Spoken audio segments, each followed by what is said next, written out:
If you're anything like me, you're probably way too impatient to wait for a lab to develop your film. Here's how you develop color negative film at home and everything you're gonna need to do so. Let's start with what you're gonna need. Development chemicals, a temperature control system to keep the chemicals a steady temperature for development, 3 quart containers to store the chemicals in, a Patterson tank, they're light-proof development tanks, a funnel, little weighted clips so you can hang your film to dry. Don't forget to wear gloves. These chemicals you do not want to get on your hands. Finally, you're gonna need a scanner to process your film. Now let's develop.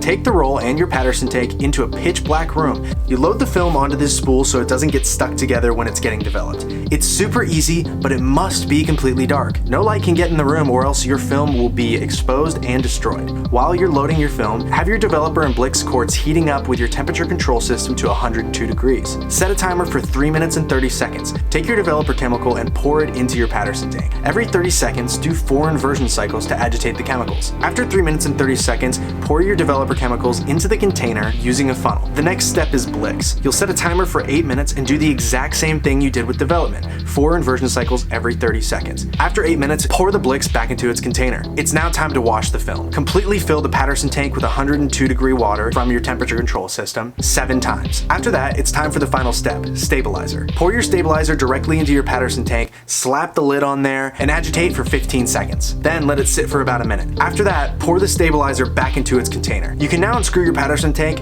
take your little tiny weighted clips, clip it on either end of the negative, and hang it to dry. After about 2 hours of drying, you can scan your film. I scan my negatives as positive film, put them into Lightroom, and convert with Negative Lab Pro. Negative Lab Pro mimics lab scanner software to get the colors spot on to how they should look.